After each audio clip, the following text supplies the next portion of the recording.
I have to say, I have one other thing to say, and that is that we started early with Dr. Moody because last night when he came in, he said he wished he had more than an hour and a half, and I said, well, I wish I didn't have to do sharing with this many people, and so we decided to let him start early. Don't feel if I've heard that some people were grumbling when they came in because they wished they'd known. Well, let me tell you, sometimes that's the way it goes, and if you want to be sure, you be here at 2 o'clock, and then we don't have to worry about it, okay? Not my fault, your fault. Okay.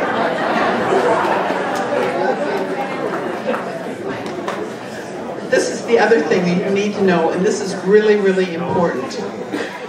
Okay, and listen carefully. Because on Monday night, we're going to get more of Raymond Moody in a conversation with Jennifer Weigel at the Wilmette Theater at 7 o'clock.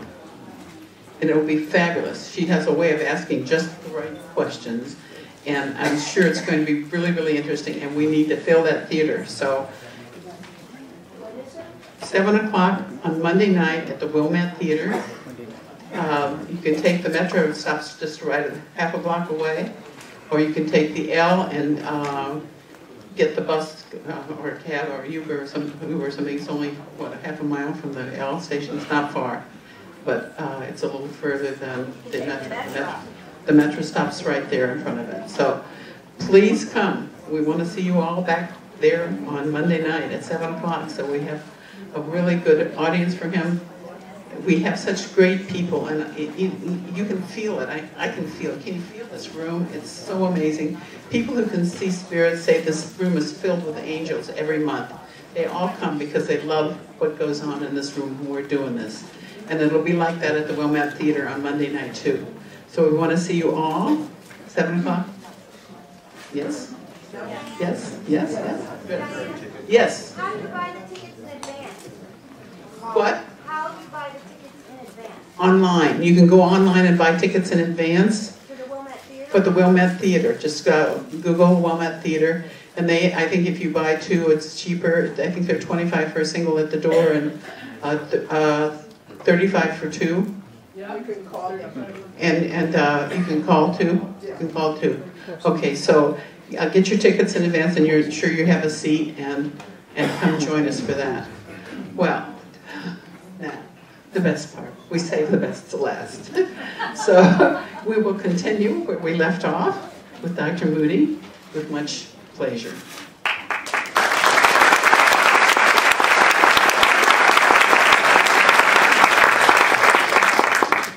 Well, so onward to the third part of this presentation, and that has to do with the general question of whether a rational proof of an afterlife is possible.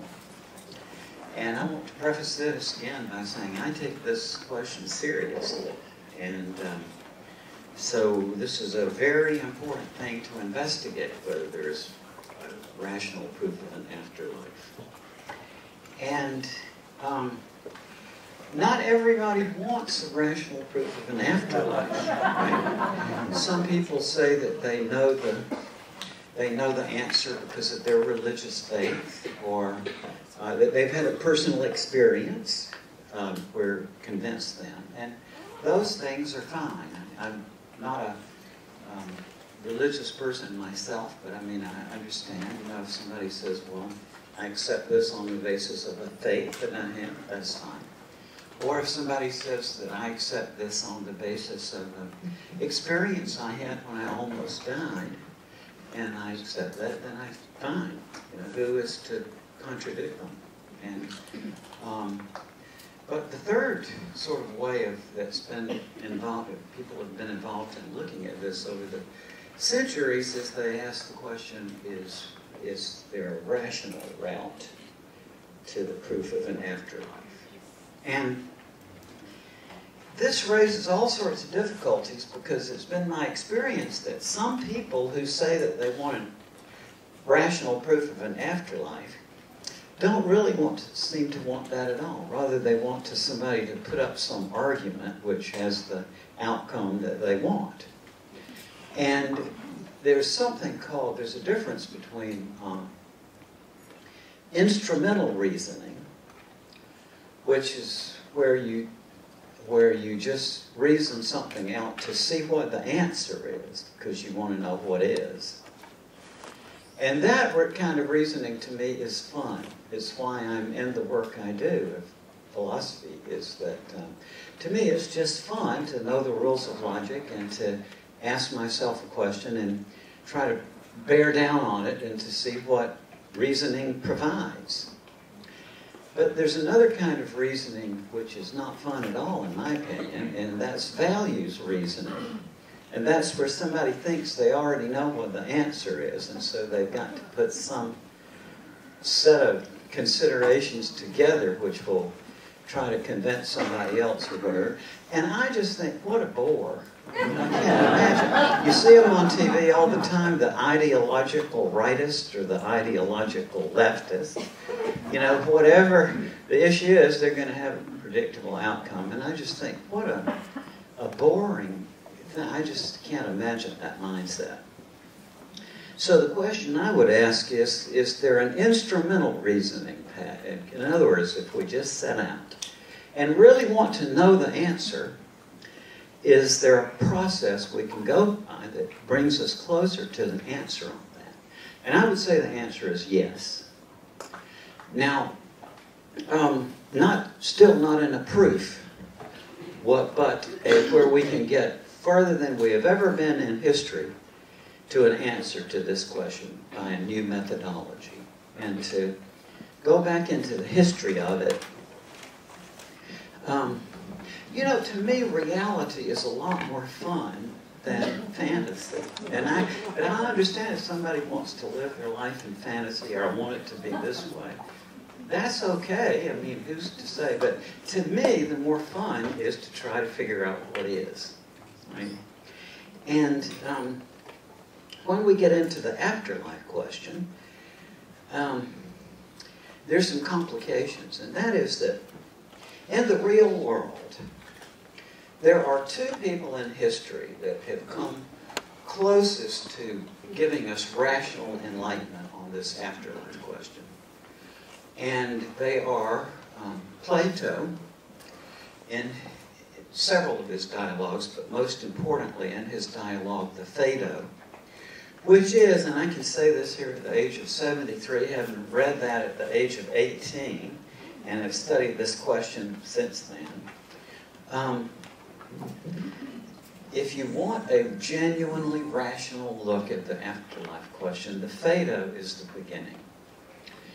And Plato points out about 12 things. He doesn't say enumerate them, but you just go through and look at it. There's about 12 things that he says, and I'm not going to go through all of this, but one of the most important things he says is that if you are looking to this afterlife question and you really want to know, you really want to try to reason it out, he said there is a fundamental problem that arises at the very beginning, and that is that it always devolves onto the contrast between stories or narratives on the one hand and concepts on the other. Okay? And that means that Plato says there's always got to be a story involved or a narrative. And the reason is because the notion of an afterlife is so obscure that you've got to have some sort of storyline just to start the conversation. And if you went back to ancient Greece, you would be astonished that the stories are pretty much the same. But, you know, my uncle Alexis almost died, he almost drowned. Came back and he told us the story. And but then Plato said, even if you had like 1 million stories, it's not going to add up to a rational proof of an afterlife. You've got to have some set of concepts that enable you to connect the stories with the statement over here that there is life after death. And the real deal is we just don't have those concepts yet. Plato was writing in an era where logic, as you and I know it, didn't even exist. That was the product of his student Aristotle. who's framed the logic that we're using, is you're thinking right now, you're using Aristotle's logic because it's so effective, it leaked out into the whole world, right?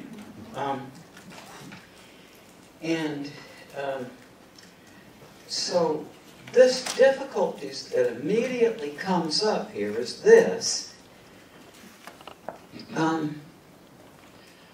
What do most people prefer, stories or concepts?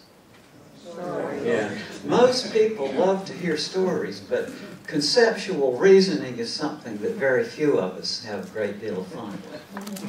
Well, I love stories, but I tell you the truth, equally fun to me is conceptual reasoning. And the reality is that we're never going to get any further along than we are now, which is we've got millions of stories. The trouble is there's no rational system of concepts for processing it. And so what people have done is over the centuries, and I mean literally over the centuries, because when it comes to near-death experiences or any other kind of unusual so-called psychic or paranormal phenomenon, there's always got to be a story. But, well, let's put it this way. The kind of person who likes to think is going to try to come up with something to go from the stories to the conclusion either way, either that it is or it isn't. And if we went back to antiquity, we would find the same three sects, as I would call them, of interpretations, arguing the same way as they did back in Plato's time. And these same 3 points of view, thousands of years old, 3,000, 2,000 something years old, and you will recognize them from today. And the names, of course, have changed, shift a little bit over the years, but the thoughts are the same. And the first sort of sect I would like to talk about is the Parapsychological Sect. And what these people will tell you is that, yeah, we can have a scientific proof, they tell us, of life after death or ESP or any of these things. And these are very nice people. Some of my best friends are parapsychologists. But the trouble is it's fallacious. There's scientific method, and I won't go into the reasons, but except to say that really it's a question, for example, of verification. How are you going to verify the statement there is life after death? It's not as easy as you would think. But nonetheless, and also these people come from a perspective usually of scientism, not science, but scientism, which is the idea that the only rational means of establishing knowledge is through the scientific method. That's an incoherent position as you think through it. It doesn't make any sense. But some people, I love science, but scientism is a religion. Which scientism, the only rational way of establishing knowledge is through the scientific method. Okay, well, how do you know that? And I used to ask my epistemology students about this theory of knowledge. It's like, well, let's say you pose that question to say, well, I know it by the scientific method. That's reasoning in a circle. It's the fallacy of petitio principii is what you call it, but it's like assuming what you set out to prove. So if that doesn't work, then you say, well, the only rational means of establishing knowledge is through the law, or philosophy, or literary theory, or history. That's a self-contradiction. So scientism is an incoherent religion. But, you know, we can't require scientists to have a philosophy course before they start. You know, scientists often get into these philosophical questions and they don't know what they're doing, basically. But, so, scientism is out of the picture as far as I'm concerned. But don't get the idea from what I'm saying here that, oh, I didn't know that Raymond Moody was one of those skeptics. And that's the second big sect of interpretation of paranormal experiences and NDEs and such. And these are the people who tell you, oh, I'm a skeptic about these near-death experiences. I think they're just the chemistry of the brain. And this is represented by an organization. I loved the man who founded it, Paul Kurtz. He's a wonderful man. And he was a philosophy professor, but I had this argument with him many, many times. This is not, the people who tell you what I just said, I'm a skeptic, they don't know what you're talking about. And there's an organization called the Committee for the Scientific Investigation of the Claims of the Paranormal, which put out this little celebrity-driven magazine called The Skeptical Inquirer.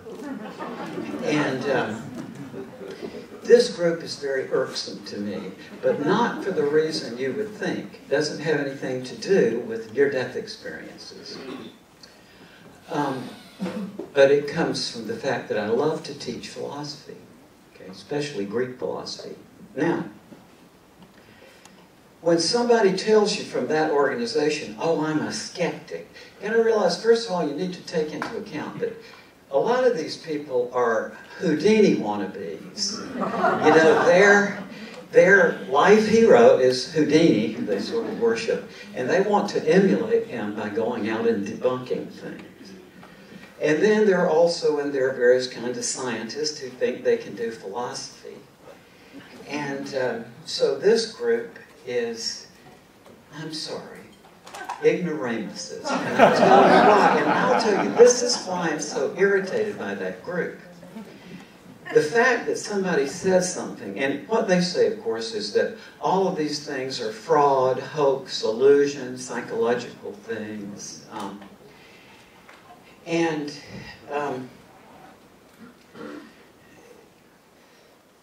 The way they come into conflict in my life is that I love to teach Greek philosophy. And anybody who tells you, oh, I'm a skeptic, I think these near-death experiences are just chemistry of the brain or whatever, is showing that they have no idea what a skeptic is. And that irritates me greatly because when I get to Hellenistic philosophy in my courses and I get to the skeptics, I have to go do a back maneuver and talk about these people who give a false idea of what skepticism is. And skeptical philosophy began in the wake of Aristotle, who created logic that we use now. And the skeptics knew about logic. The sort of founder of the movement was Pyrrho, P-Y-R-R-H-O. Pyrrho of Elis, and he was followed by some other wonderful philosophers like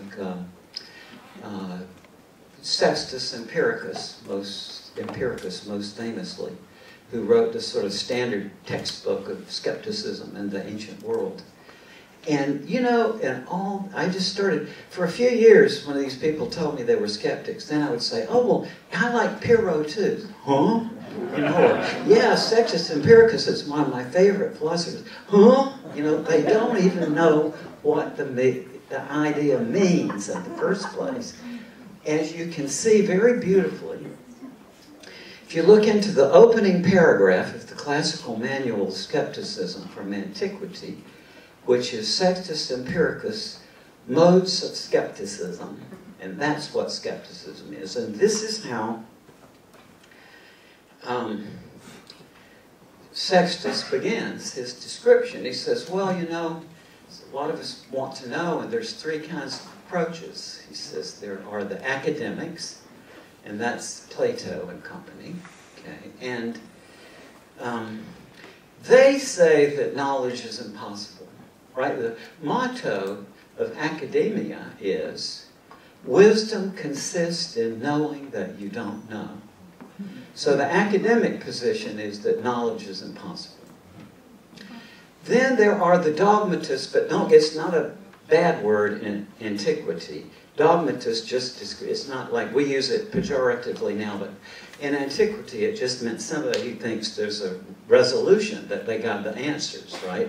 And the big person there to think of was Aristotle, who just said, yeah, I've got this worked out, it's so great, with these definite beliefs. And he said, but then there's the third group, and we are the skeptics, and we go on inquiring. See, that's where I am. What skepticism is to continue the inquiry.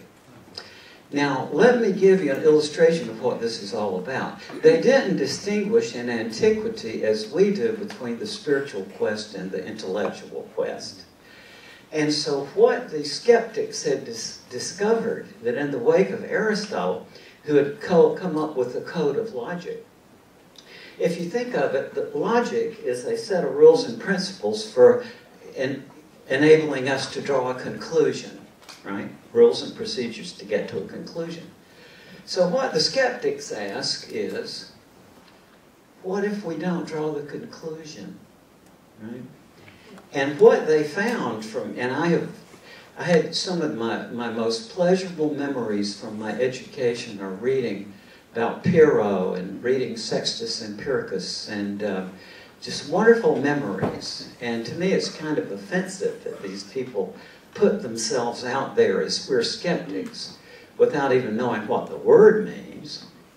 But what they realized was that if you knowing the rules of logic, then you ask yourself questions, and you ask every question you can. You just really bear down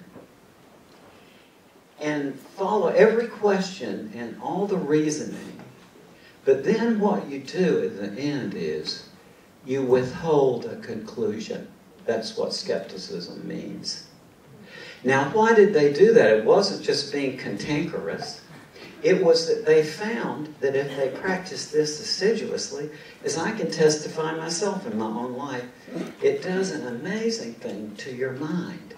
Opens up your minds to ways you never thought before. And if you think about it geometrically like this, if you imagine that the conclusion is off here, everybody else is running to get to the conclusion with logic, right? But the skeptical method is to withhold a conclusion, to follow the reasoning out assiduously, but in the end, to withhold a conclusion. And you find if you do that since everybody else is looking this way, but you're holding back, that opens up your peripheral vision, right? And you see side pathways of inquiry that everybody else has missed because they're focused toward the conclusion. That's what skepticism is. Now, knowing that, read back what the so-called skeptics call it. Oh, I'm a skeptic about near-death experiences. I think it's just the chemistry of the brain. Just a minute. What you just told us is, I'm a person who doesn't draw conclusions, and my conclusion is such and such. So, these people are ignoramuses. And it's not about near-death experiences. It's about that they so complicate my teaching to my students about the ancient Greeks. Now, I will say a little bit that the four schools, most famous schools of Hellenistic philosophy, after Alexander conquered the known world, that was the Hellenistic period. The Hellenic period is before that. But in the Hellenistic period, new schools of philosophy opened up. The Stoics, the Cynics, the Epicureans, and the Skeptics. And all of those words get distorted in ordinary use. So it's not just the skeptics, but other people misuse those other terms as well. But it's offensive to me because it just, those are such wonderful works, the works of the ancient skeptics. And I see this whole organization of lunatics out there who are essentially making people blind to these wonderful works of art and philosophy that they could otherwise learn about. Now, so then the third group are the demonologists. And what they say, yeah, this stuff is real, but it's of the devil, right? And usually these are fundamentalist religionists, most commonly in our society, fundamentalist Christians, but there are other fundamentalist groups as well. And basically the parapsychologists say it's real and that can be scientific established, and that the paranormal is a good thing. The so-called skeptics say that, well, it can be scientifically disproven and that it's a bad thing. And they're the demonology, and that it's not real. And that the demonologists are the ones who tell us that, yeah, it's real, but it's the devil in disguise. And so those are the three sects that we have to contend with, which go back to antiquity. Now, is there a way around this difficulty? And my answer is yes, and I'm saying this emphatically because when I come up with a position, I like to put it out there. So, is there any way out of this? This impasse that's been going on for a couple of thousand years now between these three contending sects, is there any way out of it? Well, I will say yes, and that it's very exciting. The second figure in the West who has had something very revealing and important to say about the afterlife question is David Hume. To date him for you, he lived from 1711 to 1776. He was a friend of Ben Franklin's. He was a Scottish philosopher who helped form what we today call the scientific mind by exploring the concept of causation, for example, and looking into some of the difficulties with the inductive logic that science uses. And Hume was asked to do an essay on his opinion on the afterlife, or the afterlife question. And this is what Hume said. I remember as an undergraduate at UVA reading this little essay, and my hair went up on my arms, literally, because this is so profoundly right. And if you follow this, as I say these words, if you follow them in your own mind, you will see what he's getting at. Hume said, by the mere light of reason, it seems difficult to prove the immortality of the soul. Now, there is an understatement. But he went on to say, some new species of logic is requisite for that purpose, and some new faculties of the mind, that they may enable us to comprehend that logic. And that is absolutely right. And what he's getting at is that we can't answer the afterlife question rationally with the mind that we have and with the logic that we have. Now, I'm assuming that Hume, loving irony as he did, was probably just saying ironically that it's impossible. Because the logic we've had since Aristotle has done us very well may sound exciting, but what are you going to choose as other principles, right? So you can't just sit down in an afternoon and come up with a new logic. And secondly, at least we think that we know our minds pretty well, and the idea that we could have some mental faculties that we don't know about that would help us with the afterlife question seems highly implausible. And I often think about how it shows how we get into things in standard ways of thinking, because it very clearly occurred to me when I read that it's not an impossible criterion at all to meet. And as a matter of fact, it's very easy to meet, with one difficulty. It has to do with what I guess it's psychologists called hedonic reversal. And that is, what hedonic reversal is, it's when you take something that has very unpleasant associations to you, but you work on it in such a way that after that process, It has very pleasant and happy associations with you. And that is what needs to be done to solve this problem and to come up with a new logic where we can actually think about the afterlife in a really rational way. And also another problem is the narrative thing that Plato pointed out, because the fact is we can go through a process of reasoning that opens up our mind and enables us to think about the afterlife question in an exciting new way and can actually have results. But the problem is that it's not going to work by listening to more stories. We all love the stories. I've heard thousands of them. I can't wait to hear the next one. And at the same time, I also realize that just having a million stories is not going to add up to a rational proof of an afterlife. You've got to have these concepts.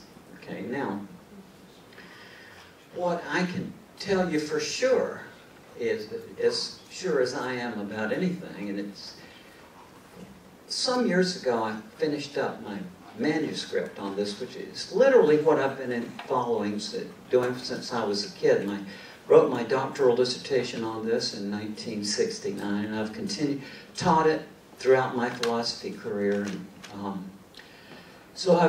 And finally, about 5-6 years ago, I got a manuscript ready, and I sent it out to 14 of the most brilliant people I know, from logicians and professor of business, a professor of engineering, a psychologist, logicians, just a lot of very brilliant people who also don't mind at all telling you what your flaws are, which is fine. And I asked them to be very critical with me and evaluate this work. And because before I publish it openly, you want to know all the mistakes, right? And so, to my astonishment, all of them said, yeah. I mean, there were plenty of people found, thankfully, typos and stuff, but in terms of the conclusions, everybody said, yeah, you're right. And so I take from that there is absolutely a way, I'm saying it now, that if you resolve to think through something that doesn't seem at all have to do with the afterlife, and you dedicate yourself to it, and you follow through a stream of reasoning, make certain observations, at the end, you have new rational principles, a new species of logic, and you also have opened up some cognitive faculties in your mind that you didn't know you had. Now, my thought of, literally when for decades now I've been thinking about this, I realized that you can overcome the ineffability problem, or you can get around it, which is, everybody says, no matter how articulate, I just can't describe it to you. There are no words. Now we have a method where we can equip people with new rational principles, which then has the effect of opening up cognitive faculties of your mind that you didn't know you had. And if you go through that long process, then at the end of it, you can circle back around to the afterlife question. And the afterlife question just lights up. It's a whole new way of looking at it. Now, the difficulty has to do with what I can say for sure, as so far as my colleagues. I'm taking as closely as I can think this through and evaluate it, and I'm going on the thoughts of the colleagues that I put this to. If they are right, then I have made a breakthrough in the afterlife question. But it's not going to sit very well with what I call the afterlife establishment, which already has these ways of thinking about things, right? You've got to set out and go through some very counterintuitive thoughts that will be unpleasant to many people, right? And I want to, maybe the good way of saying this, the way linguists look at language is that they talk about language on a spectrum of intelligibility, okay, or a continuum. What is intelligibility? Intelligibility just means there are some things that your mind can wrap around and your intellect can compute. My cat weighs 10 pounds. All right, that's an assertion which we all know how to verify, right? And it's intelligible. But if I say to you, holiness breeds the vestigial lipstick of spontaneity, that is unintelligible, right? Now, where along the line do you say which is which? And the classical objection to the afterlife question is that it's unintelligible. It doesn't mean that people people have warm feelings and images come to their mind, but the actual assertion is a self-contradiction. Because to say there is life after death is to say, if you look up the meanings of the words in the dictionary, that translates into there is life after the final irreversible cessation of life, which is a self-contradiction. But then you say, well, I'm talking about the beyond, but each common expression that we use for that notion has the same defect, ultimately, that what we're dealing with is something unintelligible. Now, the way that we think has to be understood within this continuum or spectrum of intelligibility.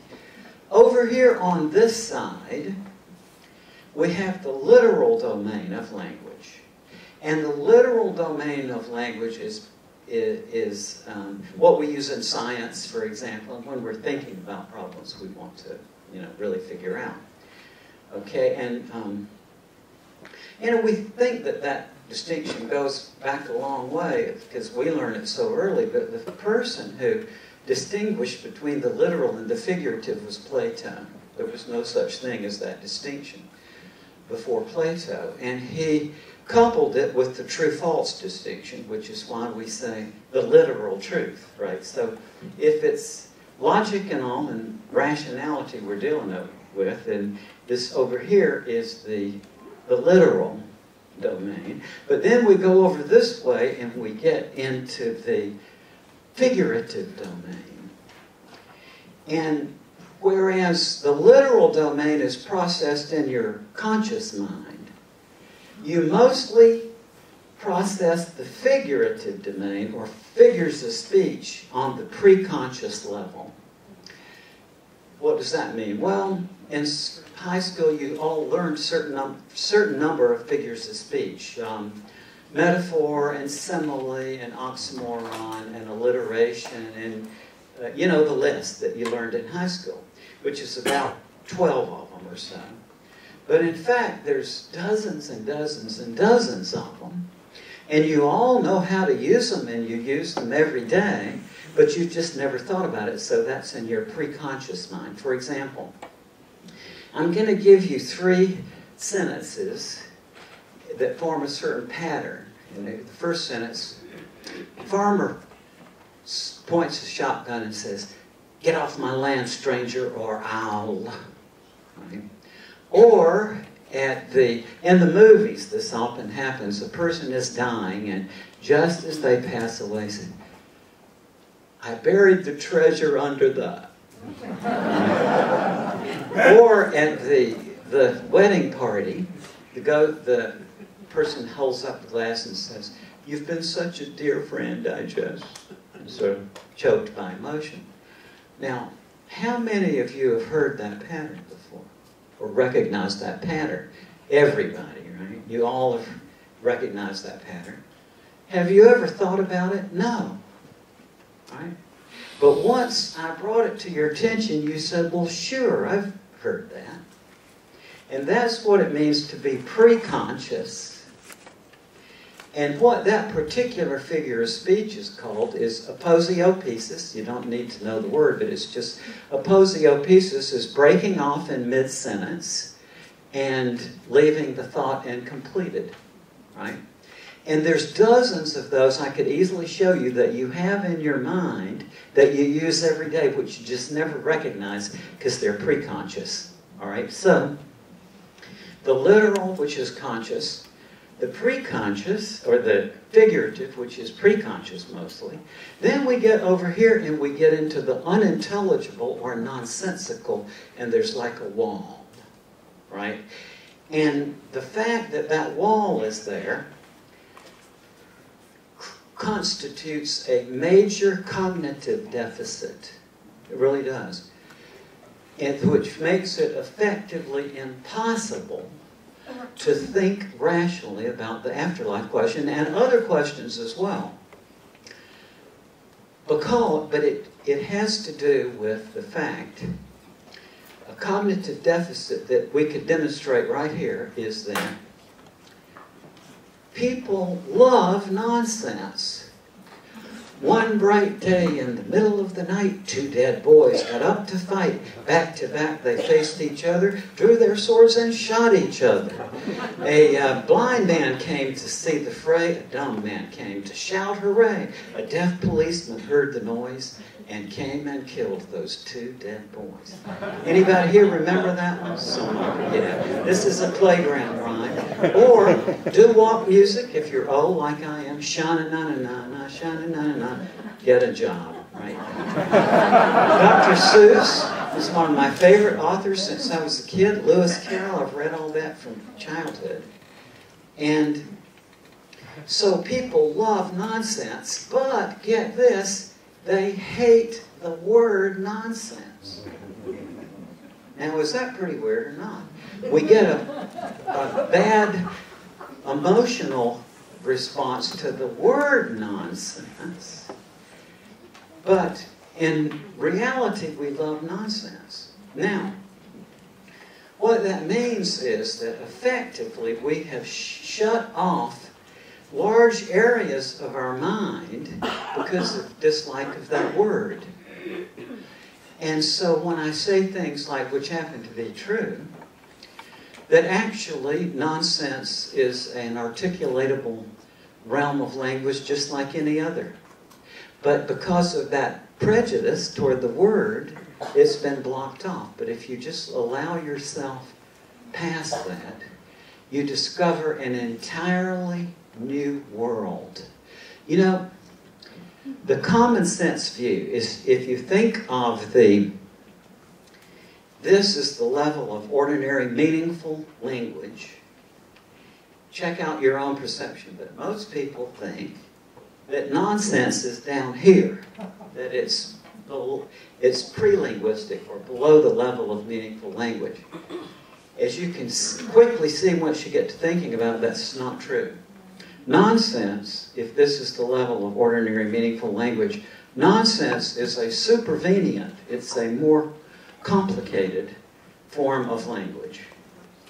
And it is by mastering the logic of nonsense, which sounds self-contradictory, I know, but nonetheless it happens to be true.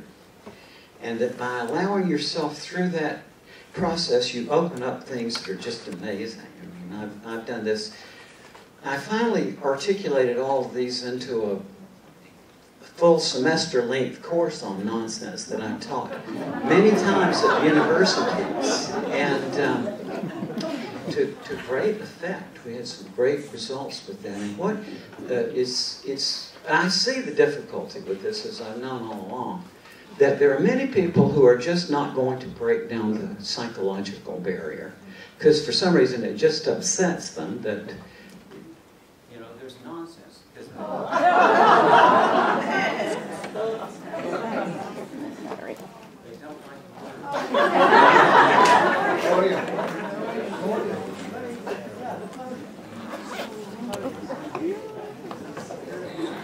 Yeah.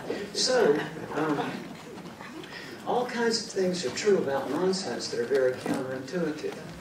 One is there's lots of different types of nonsense. In my work, I have articulated, categorized over 70 different types, but I know there's many other different types too. That sounds so counterintuitive, but listen to this. Type 1, 'twas brilling in the slithy toad, stood gyre and gimble in the wave. Type 1, 'twas brilling in the slithy toad, stood gyre and gimble in the wave. All right, that's one type. Now listen to this. Type 2, holiness breeds the vestigial lipstick of spontaneity. Totally different type. Or, listen to this. That cannibal you men just ate was the last one in this county. And what I've discovered in my thousands and thousands of students I've taught this to is that very quickly I can find my students can take the pattern of each one of these types and they can write their own examples of it. Not only that, they can listen, they look at these different types and then they can classify an unknown example as to the types. For example, listen to this sentence now and think of the 3 categories I gave you. Now listen to this sentence. I'm not an actor, but I play one on the stage and on television. Which category does that belong into? The 3rd. Right, you can see that. And these things are just, and as soon as you start doing this, you start opening up. People who do my courses say that they can actually feel the wheels turning as they shift from writing one type of nonsense by one pattern into another. Now, is just this silliness? No, no. Let's take science, for example, if you're interested in science. Does nonsense play a role in science? Absolutely. Here's a good example. I saw the wonderful professor from NYU, the guy with long white hair, who's always on TV, the physicist. What is his name? Dr. Kaku. Yes. And he was saying this, and he was like, just agony in his voice almost. He said, you know, and any physicist will tell you this. They say, well, the 2 most powerful explanatory systems in physics that we've ever devised are the general relativity theory of Einstein and the quantum theory, right? But now, here's the complication. If you combine the equations of those 2 systems, what happens? As Dr. Kaku said, you get complete nonsense. And what this is an illustration of is historically, nonsense as science has served as a placeholder. That is, it's something we hold on to in the anticipation that eventually we will have an outcome. In the history of chemistry is just full of this. They went from the alchemical language, which was intentional nonsense, modeled on magical formulas, and then you just follow that from the origins of alchemy in Egypt and so on, and you follow that through, and then you get up to Paracelsus, who is a little more intelligible. Then you get up to Boyle in the 1600s, and it's vague, but it's still intelligible. Then you get up to Lavoisier, and the H is to O as 2 is to 1, right? So water becomes a formula or a mathematical. And so if you watch it historically, then things that are unintelligible eventually sometimes become intelligible.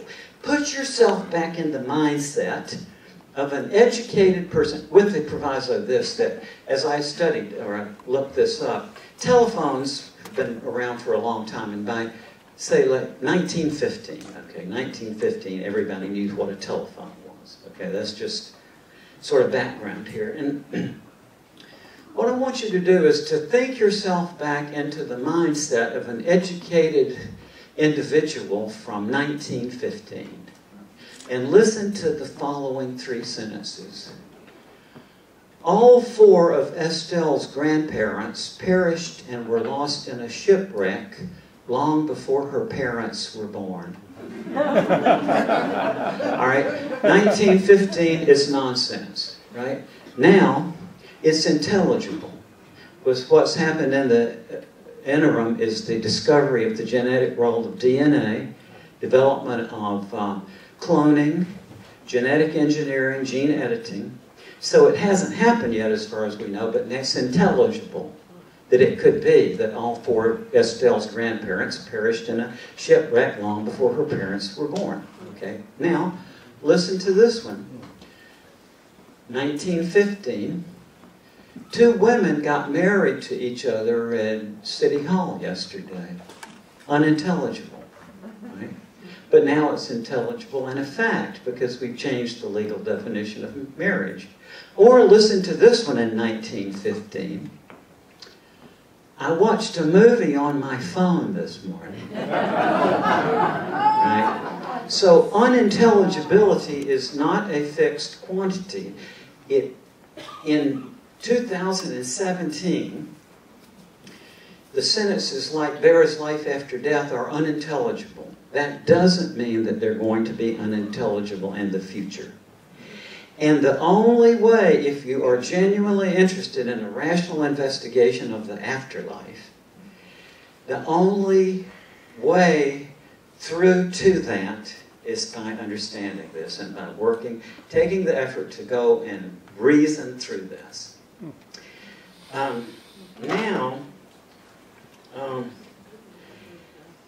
What we need to do, what we need to do to really, not everybody is serious about the afterlife question. For many people, it's a matter of lore or stories or sensational stuff, and that's okay. People are people. But my point here is, if you are genuinely interested in the rational comprehension of this, there is a way through. It's just that it's going to take something aside from, you got to set aside the stories for a while and go through some conceptual reasoning. But then when you come back to the stories, you see them in a whole different way.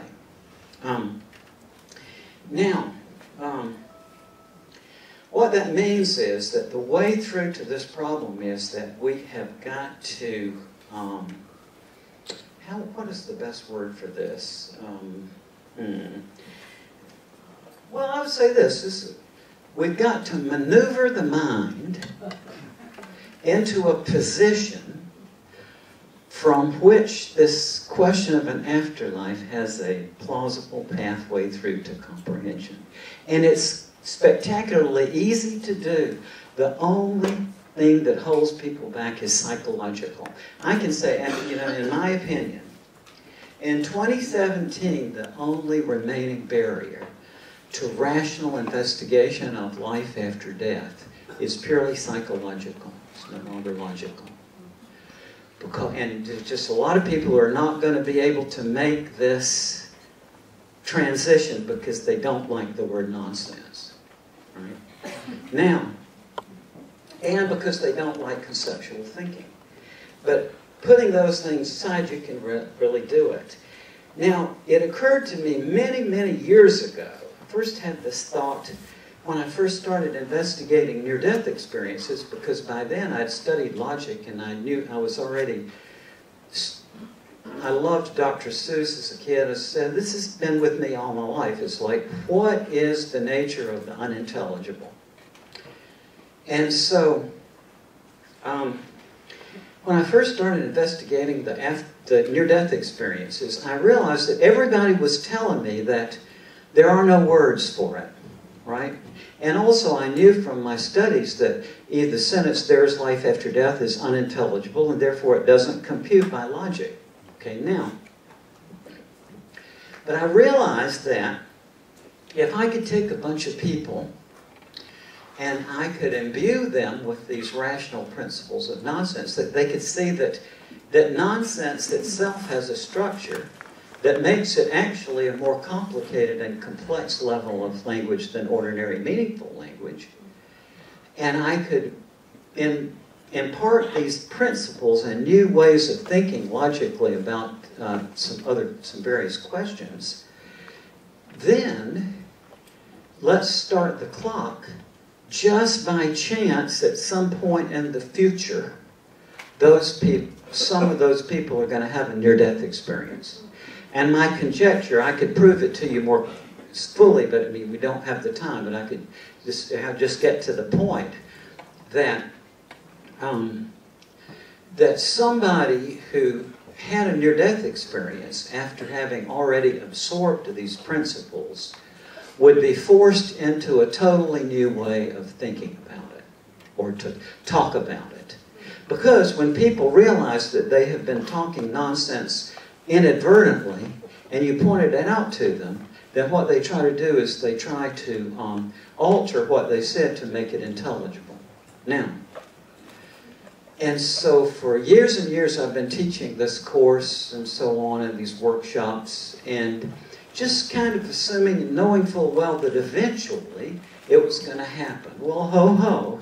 October the 15th, 2015, I got a call, and this by a very wonderful man who actually is a distinguished artist and scientist in physics. And some years before, he had been in one of my seminars on nonsense. Okay, now, the reason he was calling me about, October of 2015 was to tell me about his near-death experiences. And he's an older guy. Now, and he was just talking his voice was so weak, okay? But he called about his near-death experiences because he developed this horrific flu and developed gangrene in his leg. His leg had to be operated, amputated. He was in the hospital, I think, for 60 days. It's just gosh awful. 3 cardiac arrests, I think it was, during the time. So he had these near-death experiences. So he was telling me about that, and that was the point of the conversation. But then there was a shift in the tone of his voice. It was really interesting. His voice got very energetic, and he said, "And Raymond," he said, "when I was in that state," he said, "I realized," and this is his exact words, he said, "I realized that you have to take the unintelligibility axis into account to comprehend the relationship between this existence we're in and that other state." So I take that as a confirmation, but I think there will be more. And so what this is going to put us into a position of is, the analogy I used is this. Everybody here has probably heard the sentence that it's 4.3 light years to Proxima Centauri, the closest star to the sun, right? But have you ever paused for a moment to say, well, how did they figure that one out? I mean, you can't put an odometer on a homing pigeon's legs. How did they know that? Well, it's remarkably simple, actually, if you think about it. And it has something to do with what's called parallax.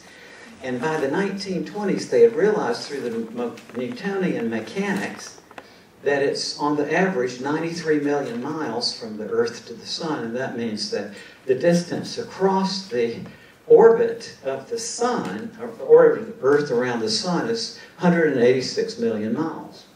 So, when the Earth was here in its orbit, they carefully measured the angle to certain apparently nearby stars, waited exactly 6 months till the Earth is here on the opposite side, measured the angles again, and you could see there would be a little difference, right?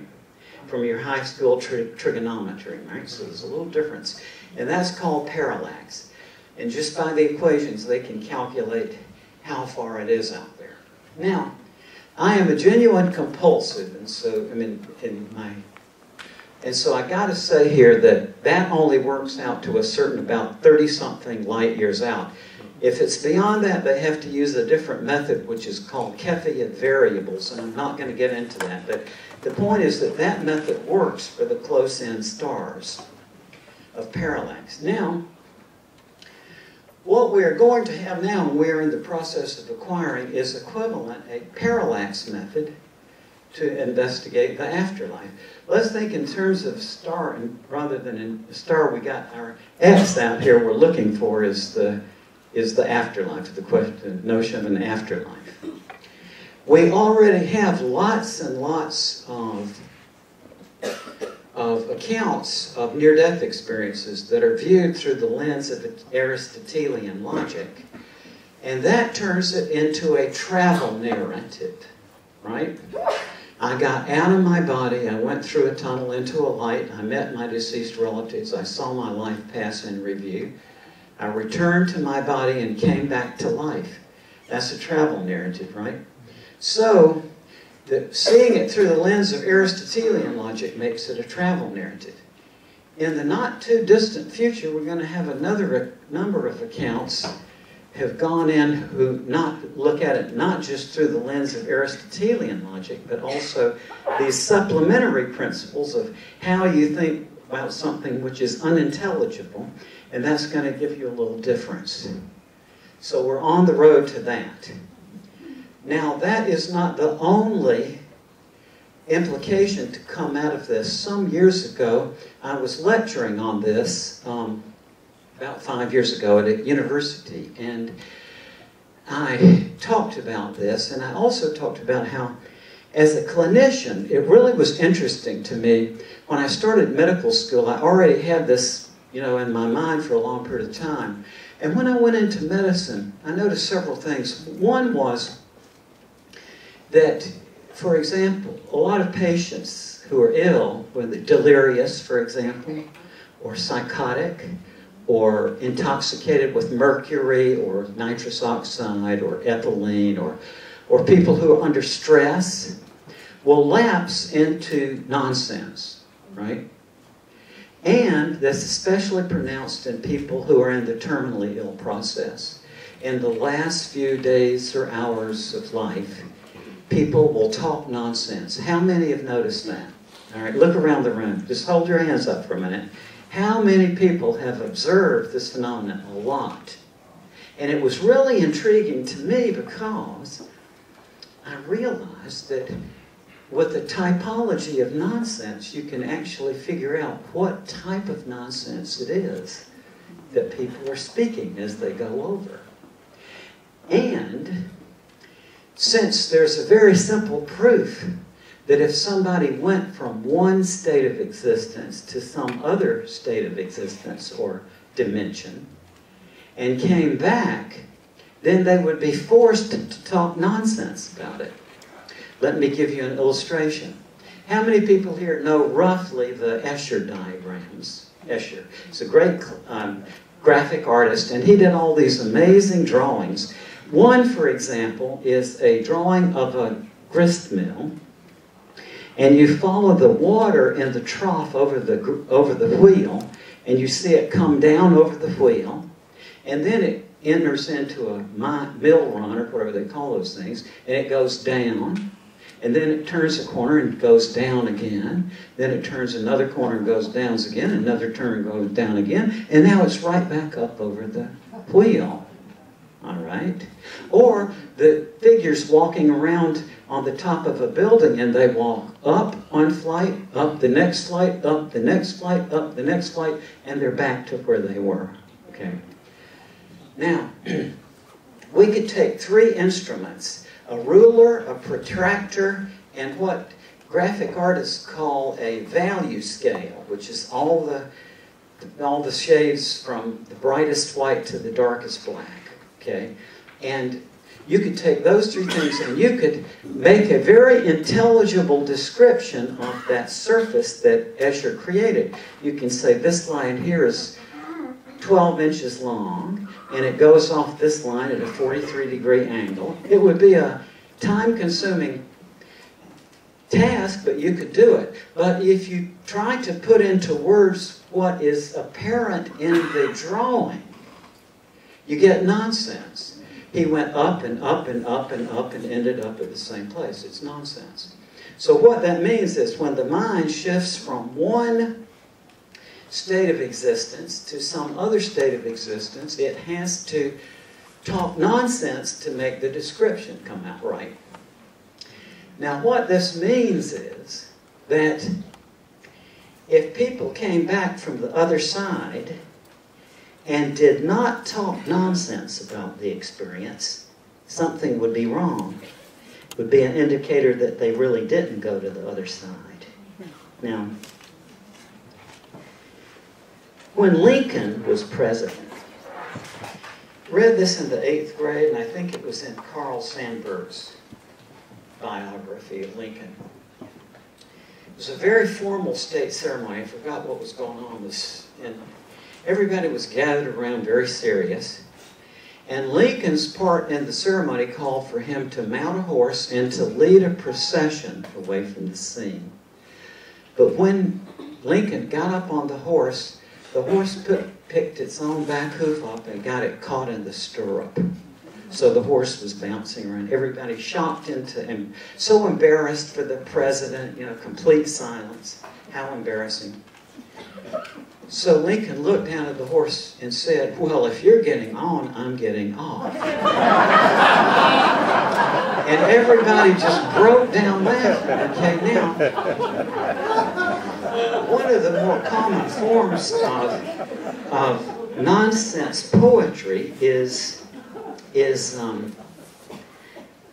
nonsensical travel narratives. I got a lot of these, but here is one from the 19th century. So I always ask my students, the presupposition is we know this is nonsense, okay, but nonetheless, listen to this and introspect and see if you agree with what everybody says, that even though you know it's nonsense, nonetheless you can feel motion here, okay? Here's the poem.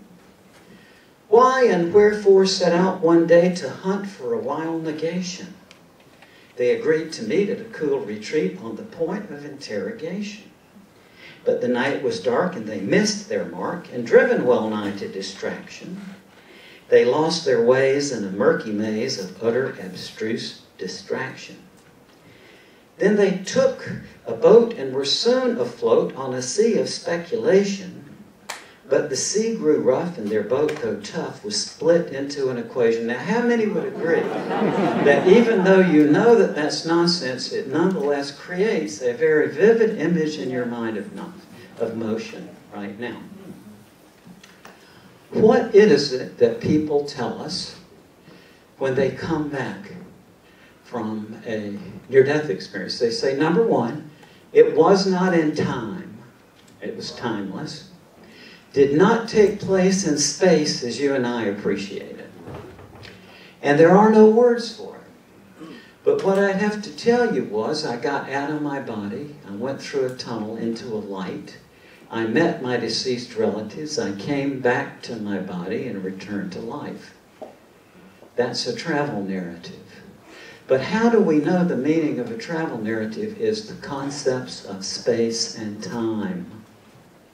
Think about it. A travel narrative doesn't have an intelligible meaning if there's no concept of time and space. That's what it means. This travel narrative talks about motion through space and time. So what that means is that narratives of near-death experiences are a form of nonsense. I want to remind you here, nonsense is a good thing. Nonsense is not a bad thing. And nonsense has been enfolded in most of the spiritual traditions of humankind. The glossolalia, for example, are speaking in unknown tones. The Hindu writings, I've got in my book just tons and tons of these examples of how nonsense is a spiritual modality. So I think we're on the way to a whole new way of looking at this. My book on this, incidentally, has been published in France, because French people still like to think. It's kind of gone out of style here, let's face it. But the French are all into this. And so, what I've been doing is, we've got it. This is not going to go over well with the Afterlife establishment, right? Because number one, it says, they got to use that word science, even though it doesn't mean anything in that context.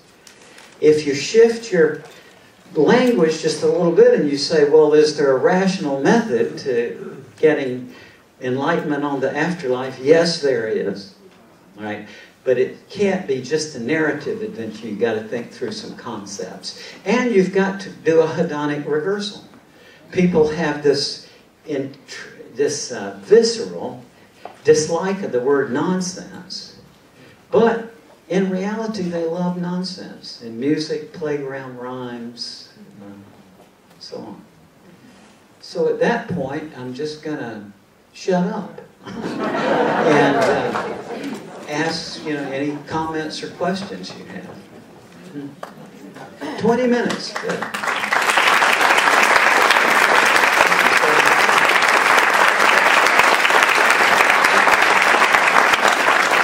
Thanks. Yes. I talked to you on the break, and You you did. told me to ask this question, so I hope I'm formulating it the right way. I did meet somebody who talked about this, claimed to know quite a bit. She lives in Europe, doesn't speak English. I had to do it through an interpreter. But I wondered if you've met anybody, if you've had any experiences, or know people that are researching people that don't cross over to the other side at the moment of death, who would like willingly and knowingly pick somebody that they knew to attach themselves to, and who would affect you and be part of your energy field. And it wouldn't be in a good way, not that their intention is that, but they need to be in your energy field. Do you know anything about that? Yes and no. The second part, no. I've never had anybody with the attachment thing. But in terms of people who don't quite make it over to the other side, yes. And that goes back again into Greek antiquity. If you read the Odyssey, for example, you know that in the next life there were people, Tantalus, for example, who was trying to reach out and touch the food, but it would recede from him, or Sisyphus, who was rolling the stone up, but it would fall back down.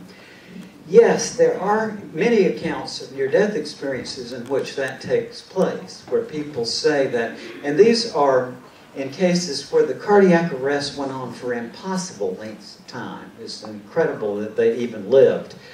But in those circumstances, they often tell us that they see that there are different layers, as it were, to this next thing, and that around here close to us there seem to be people who are kind of in and out among us who are not quite aware that they're dead, and they're repeating something.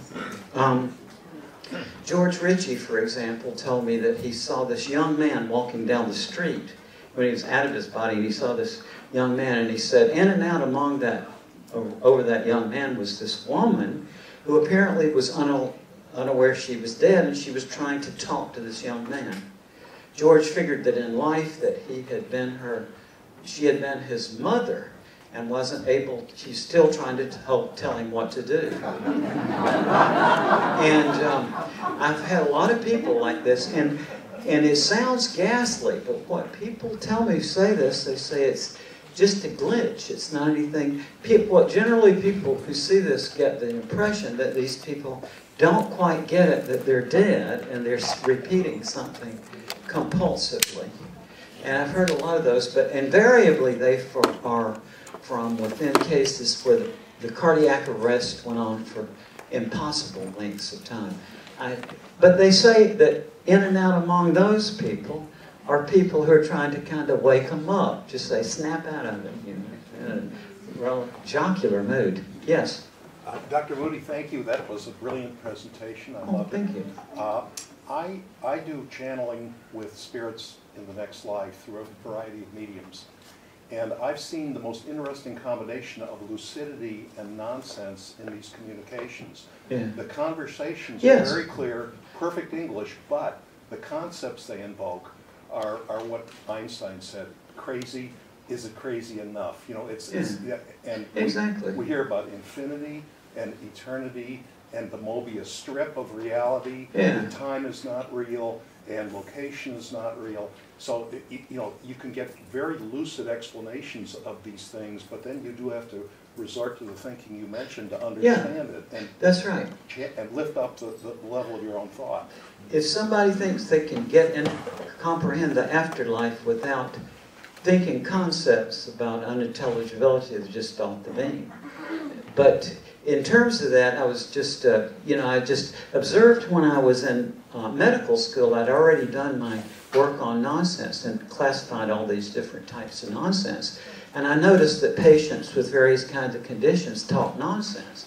But what I quickly realized was that the type of nonsense they taught was identically the same types of nonsense that writers like Dr. Seuss and Lewis Carroll come up with intentionally.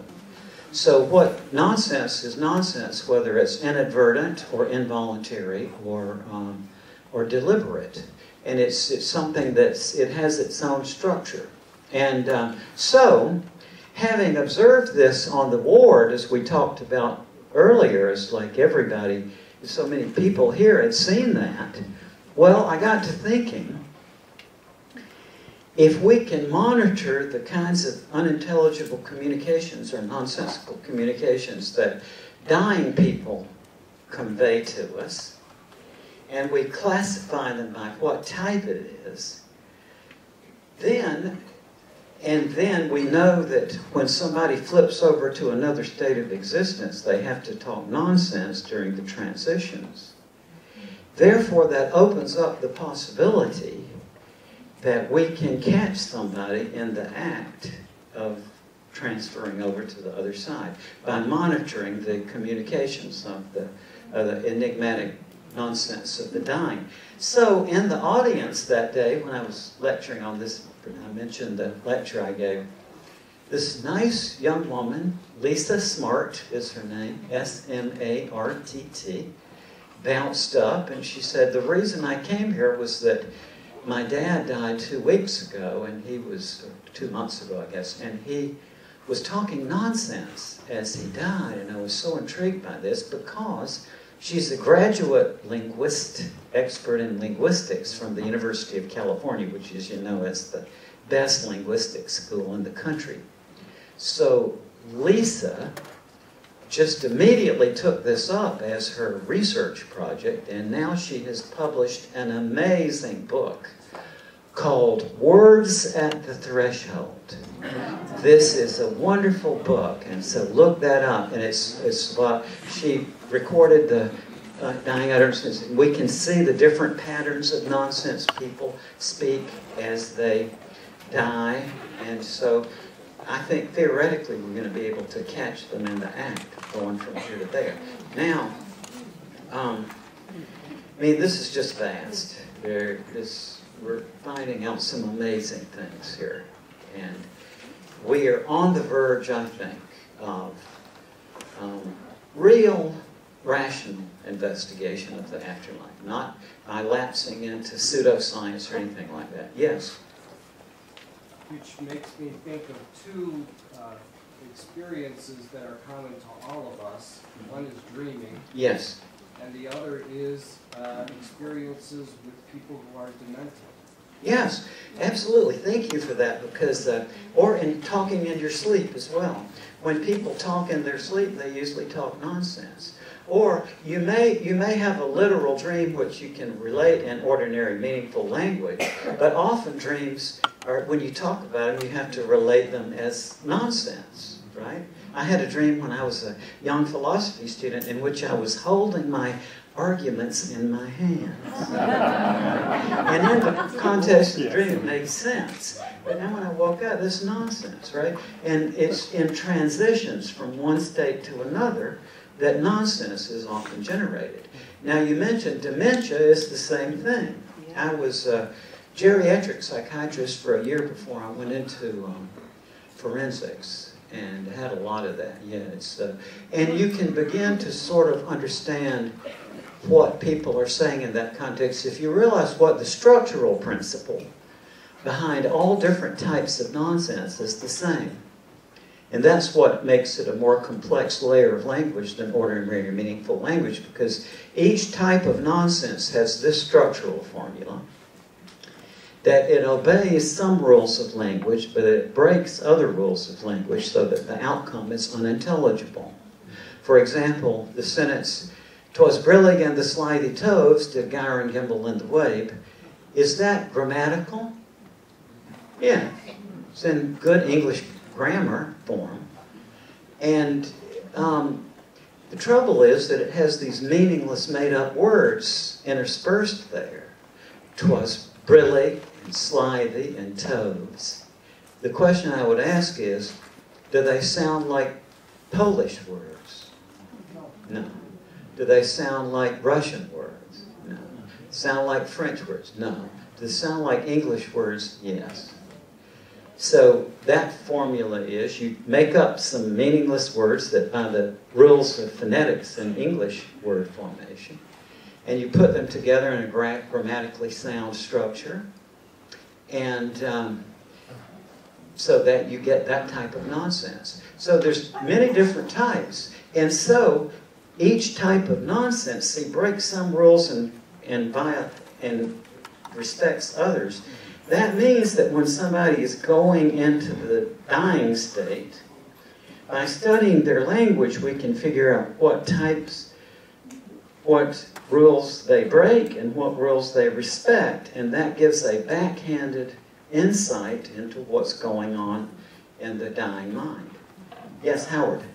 Yes, I believe that they have, in terms of needing to, now coming into life, an infant's cry, each one represents something. They're communicating interesting. something up to the age of 6 months, and they figured out what each cry means. You know, even Yes. an animal, they're communicating, but we don't know. That's right. That's right, Howard. And this is a very important thing when you study development of language to understand about nonsense, because as I observed with my own kid, Carter, we read him nonsense poetry when he was 6 months old, and he knew the difference. He would peal in laughter, and so even at 6 months, he knew that was nonsense. And if you observe, kids from 3 to 6 year olds will go through a period where they make up nonsense words just for the fun of it.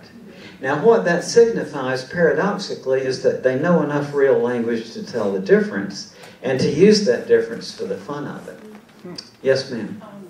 Two-part question. One is, are you referring, is it like different levels? First, I was thinking that nonsense is in a transition time, but then you're saying it may be, is it a level of consciousness, possibly? Is it connected to a level of consciousness? You mean a transition to another state? Right. Yeah, I think so. And It's then, an alteration in consciousness. and then the question is also about people who are mentally ill. Right? Yeah. Sometimes I work with people who are schizophrenic and they talk nonsense Yeah. also. But so It's not, fascinating is it even still there. a good thing? Yes, absolutely. I noticed this when I was in my forensic unit. I had a patient who was a paranoid schizophrenic who had done this gosh-awful thing. I learned a long time ago not to talk about my forensic work. It makes people have anxiety spells. But believe me, he had done something gosh-awful. But he was just really paranoid schizophrenic, and he would write these long epistles addressed to nobody in particular that was full of these obviously obscene words that were nonetheless nonsense. Like it was full of words like thuckabucky and thuckabucky and pup-cookie and stuff like that. And I ask, schizophrenic people will create what we call neologisms, right? Nonsense words. But in 1988, I was in Paris, and I asked a friend of mine who's a French psychiatrist. I said, when French schizophrenics come up with nonsensical words, do they sound like French words? Guess what he said? Yes. Right? So even at these extremes, you see people are still following rules. And, I mean, it's vast. And then there are all of these things that just because people don't like the word, they've missed all these amazing things. Like, one thing I quickly discovered was, I discovered this in about 1970. And I was a professor of philosophy at that time, and being a social phobic, I hated to go to the parties, you know, but you feel a certain obligation, so I would try to get into the corner where nobody would talk to me. But eventually that doesn't work. So what I did was that I made up these nonsense sentences and I carefully rehearsed them so I could inject them into. So, in all those years, nobody ever called me on it except one guy who knew, had been taking my course, and he knew. But there are all kinds of these amazing things. Like, I discovered, for example, that if you talk nonsense to people, it creates this, I don't know how it does it, but it creates this rebound phenomenon where they will talk nonsense back to you, but they don't realize they're doing it. It's just the most amazing thing. And incidentally, a piece of wonderful people. You know, one of the things as an American citizen, I really just get so annoyed when I hear people being down on the CIA, because they found out somehow about my work, and they had me to their places a couple of times to talk about this. And I got to think, I can honestly tell you, I've never been in a room with nicer people. Really, just incredible. And they, just really nice and mild-mannered people. And, you know, we think of people jumping out of airplanes and stuff like that. No. I mean, I'm sure there are people who do this, but this is the CIA that I know. So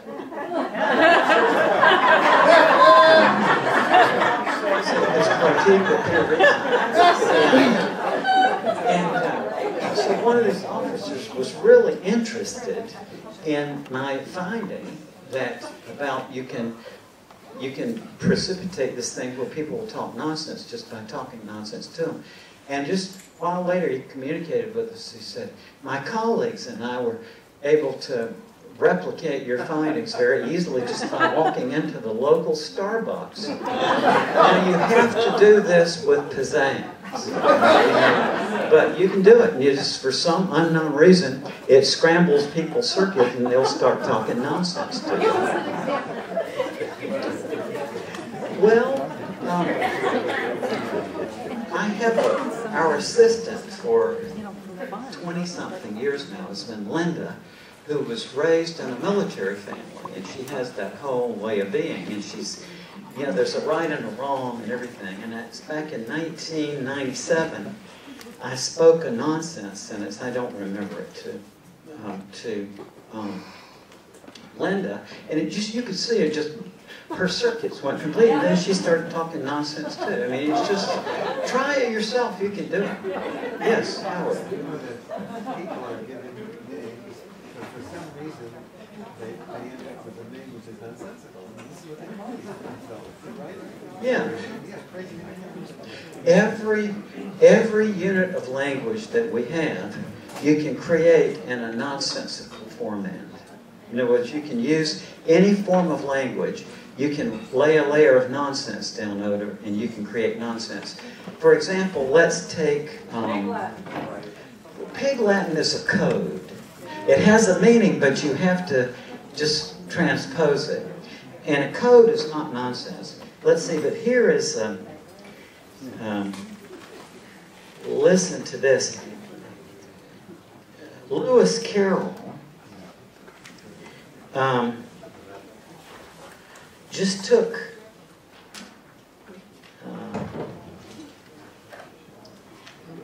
darn it. Well, look, I don't want to spend time just gazing through this, but you can take, for example, prepositions or pronouns, and you can do certain things with them to where it's nonsense. No, here's an even better one. Professional jargon. Each profession has its own set of rules and principles, right? Well, you can take those rules and principles and you can lay nonsense down over the format, and you get the following sort of things. This is some mock medical nonsense I wrote. If they become infected, splanginating fractures of the posterior mesonocular bone may cause pongulated nephritis of the overlying glenoid veins. Therefore, physicians treating these injuries need to check frequently for phlebosis of the epithymial joint and truncal phlebosis. That's nonsense, but consider this. If I was in an audience of non-medical people, I could pass myself off as a doctor. And that's what a lot of imposters do. They can very good at mock medical or mock professional. Yes? First of all, two questions. One is it warmer in Chicago than it is in the summer? Yeah, there you go. That would be a nonsensical question. Right. That's right. That's right. And if you say nonsense in the interrogative mode, it puts people in a situation where they feel like they've got to have come up with an answer. So it really just... one thing I observed in my forensic psychiatry career is that there's something that I call the fee-fi-fo-fum syndrome. Fee-fi-fo-fum, I spell the blood of an Englishman. Be he alive or be he dead, I'll grind his bones to make me bread. Now, what I found out is that I found a number of murderers who just before they kill somebody talked nonsense. There's some famous examples of it. Ruby was heard just before he killed Oswald. He was talking nonsense. The guy who shot Gabby Giffords, it was all about the question, what is government if words have no meaning? So if you put nonsense in the interrogative mode, it puts people into a spell. But also that apparently murderers for sometimes will just before they kill somebody, they'll talk nonsense. Okay, And I don't know why. Okay, all seriousness aside, I have a serious question. Related question. A couple of your stories had sort of an interpersonal element to them. So-and-so died and got back together with the family member. And I wonder if the reality of bonding is not a very important matter that maybe hasn't been explored enough. I think bonding is very important. If you're talking about in the context of near-death experiences, yes. Also in the context of nonsense, because people, when they're kids, will use nonsense as a mode of social bonding. And the most common example is playground rhymes. And what they'll do is they'll recite a nonsense rhyme, but they'll be throwing a ball around a circle in time with the chant. I have a friend who's a psychotherapist who told me that when she was a kid, her family, every night after dinner, they would recite the same nonsense rhyme. And people who tell you this, they'll look back on that with such tenderness, and it's just like a very important thing to them. So it's like we've made a major mistake in the West about nonsense, and the reason we did was Aristotle. Paradoxically, Plato was onto this, and in one of his dialogues, now Plato was the person who defined the difference between the literal and the figurative, who conceptualized the notion of falsehood, and who made the rational inquiry a matter of true-false distinction and the literal meaning. But he was also aware that the unintelligible and nonsensical domain of language, too, was very important for spirituality, for all inquiry, all sorts of things. And so Aristotle was just a very obsessional person, as we can tell from his will, for example. It's just the most amazing obsessional document I've ever seen.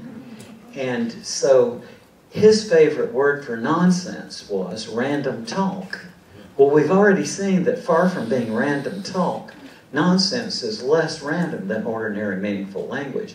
But because of his irrational thing, anything that smacked of irrationality to him, he threw out. When he codified logic, he predicated it on literal meaning and the true-false distinction. And what that has effectively done is that therefore we can't think rationally about sentences that don't make any sense. Right? But now we can. Yes, sir. There was a brilliant movie recently out called Arrival that focused on what the unintelligibility of the alien language was. Interesting. And their verbal language, or the sounds that they made, also didn't correlate with the written language. They made a brief mention of the superior hypothesis in Yeah. linguistics. Mm-hmm. That you perceive the world according to how you understand language, or the structure of language. Yeah. And she, in order to understand their language, she finally developed a different ability where she could perceive time in a linear, a non-linear fashion. She could see the whole. Makes perfect sense. That's called the Incommensurability Problem, and it was first formulated, to my knowledge, by Locke and also by C.J. Lichtenberg, who was a German scientist and philosopher. And what he pointed out was that when you think about an alien intelligence, you can't be sure that our two intelligences are commensurable with one another. It's like another kind of being may operate by entirely different principles that are unintelligible to us. Yeah? Yes? It's kind of late in the evening, but very fantastic talk. You didn't bring up the psychomancy and all that you discussed in your last book. Are you still using that practice? Well, I'm sensing here that we're about to time up, so I'll answer this question. And then we'll... yes, what he's talking about is everything that I'm interested in came from ancient Greek philosophy. And one of the foundation places of Western thought was at these so-called oracles of the dead, or places where people would go and call up the spirits of their dead. And the Greek philosophers were suspected of involvement with these things. Or the average person in Greece thought that's what a philosopher did, was to call up the dead or to get out of their body. And if you like Aristophanes, for example, there's a great scene in Aristophanes' The Birds, where the birds are describing things they've seen as they fly around Greece, and they say, "Far away in Webfoot land in the swamp of dismal dread, there we saw foul Socrates come calling up the dead." And so, but these places really existed. They've been excavated. And based on the excavations, I figured out how they were doing it. And I've replicated it. I won't go into that, but you can do it. And that nonsense was one of the ways they used to prepare people for this.